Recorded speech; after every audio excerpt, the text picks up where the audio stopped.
اما یبلغن عندک الکبر احدہما او کلاہما، اگر ان میں سے کوئی ایک یا دونوں تمہارے پاس بڑھاپے کی عمر کو پہنچ ہی جائیں، اما یبلغن عندک تمہارے پاس پہنچ جائیں اگر ان میں سے احدہما ان میں سے کوئی ایک او کلاہما یا دونوں، تو اب دیکھیے احکام کیا ہیں بوڑھے والدین۔ فلا تقل لہما اف، نمبر ایک انہیں اف تک مت کہو۔ اف کیا ہے؟ بڑی چھوٹی سی شے، کوئی حقارت آمیز شے، ناخن جو تراش دیے جاتے ہیں ان کو بھی اف کہتے ہیں۔ اتنی سی چھوٹی بات بھی ان سے نہ کہو کہ ان کی گستاخی جو ہے اس درجے میں ہو رہی ہو، جیسے کہ یہ تراشے ہوئے ناخن ہے، اس درجے میں بھی کوئی گستاخی ان کے سامنے نہ کرو۔ فلا تقل لہما اف، اف ہے آپ پر۔ ہمارے ہاں یہ لفظ اف زیادہ استعمال نہیں ہوتا، تف استعمال، تف ہے تم پر، تف ہے آپ پر، نہیں، ہرگز نہیں۔ اف لکما وما تعبدون، حضرت ابراہیم علیہ السلام نے فرمایا تھا، سورہ انبیاء میں ہے موجود یہ اف لکما۔ سورہ احقاف میں جو سرکش اولاد ہوتی ہے ان کے بارے میں کہا گیا وہ اپنے والدین کو اف لکما، آپ پر تف ہو، نہیں، لیکن یہاں جو حکم ہے فلا تقل لہما اف، انہیں اف تک نہ کہو۔ نمبر دو ولا تنہرہما، کبھی انہیں جھڑکنا مت۔ اما السائل فلا تنہر، سورۃ الضحیٰ جو ہے اس کی جو آخری آیت ہے، تو کسی کو جھڑک دینا، کسی سائل کو جھڑکنا نہیں ہے۔ اگر نہیں کوئی دے سکتے تو آپ شرافت کے ساتھ اسے معذرت کر لیں، بس اللہ اللہ خیر صلی اللہ بھی معاف کیجئے، بس جھڑکو مت۔ ولا تنہرہما۔ نمبر تین وَقُلْ لَهُمَا قَوْلًا كَرِيمًا، ان کے ساتھ گفتگو کرو بڑے ادب کے ساتھ، ان کا احترام ملحوظ رکھتے ہوئے بات کرو، لیکن یہ ہے کہ اس کے اندر احترام ملحوظ ہونا چاہیے، ادب ملحوظ رہنا چاہیے، ایسا نہ ہو کہ ان کے دل کو ٹھیس لگے۔ یہی ہے وہ جو بچہ سا تھا ہماری گود میں کھیلتا تھا، اس کی نجاستیں ہم صاف کرتے تھے، اس کو دودھ ہم پلاتے تھے، اس کو چلنا ہم نے انگلی پکڑ پکڑ کر، آج کل تو خیر اور بہت سی چیزیں ایجاد ہو گئی ہیں، واکرز ہیں اور کیا کیا ہے، لیکن پہلے کیا ہوتا تھا، والدین ہی انگلی پکڑ کر چلایا کرتے تھے اور چلانا سکھاتے تھے۔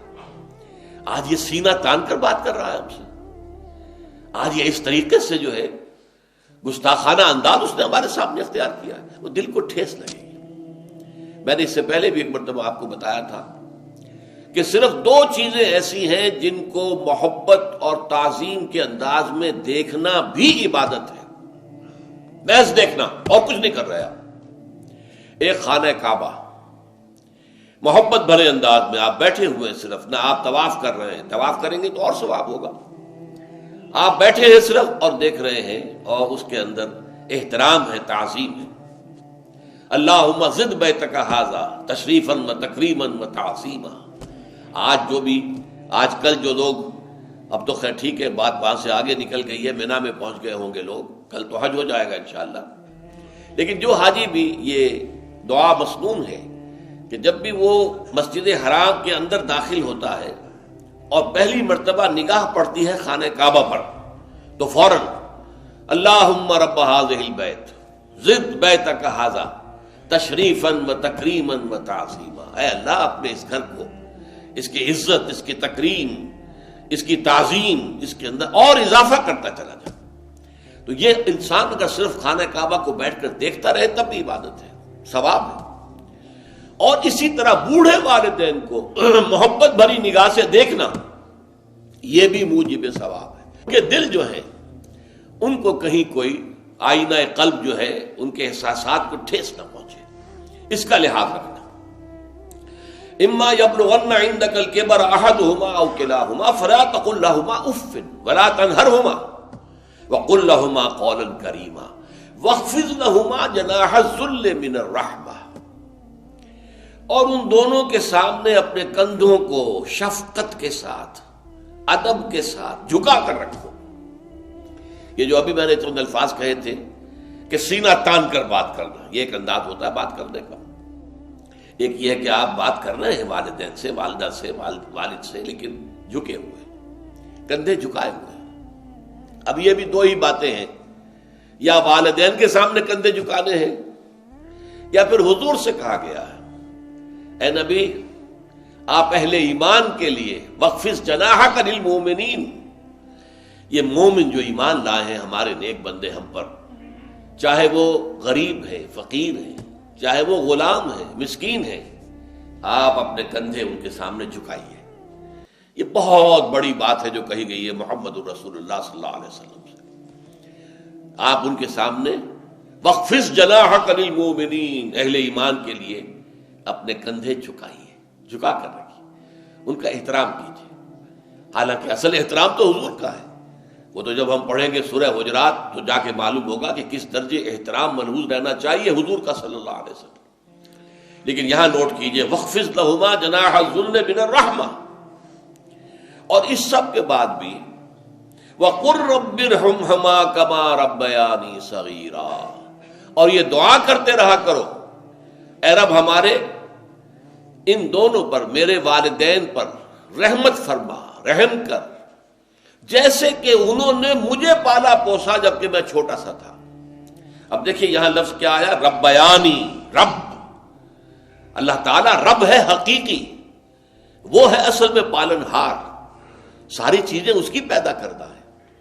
ماں باپ کے دل میں بھی محبت اور شفقت تو اسی نے ڈالی ہے، ماں کی چھاتیوں میں دودھ تو اسی نے بنایا، پیدا کیا ہے، تو اصل رب تو وہ ہے۔ لیکن اس کی ربوبیت کا ظہور جو ہو رہا ہے عالم واقعہ میں، عالم مادی میں، وہ والدین کی ربوبیت ہے۔ والدین پال رہے ہیں، پوس رہے ہیں، اپنی راتوں کی نیندیں حرام کرتے ہیں، بچے کو تکلیف ہے تو والدین نہیں سو سکتے، کوئی اور معاملہ ہے تو اس ظاہر بات ہے کہ ان کا آرام چین بالکل حرام ہو جاتا۔ یہ ہے در حقیقت۔ اب ان کا بدلہ کیا چکا سکتا ہے آدمی؟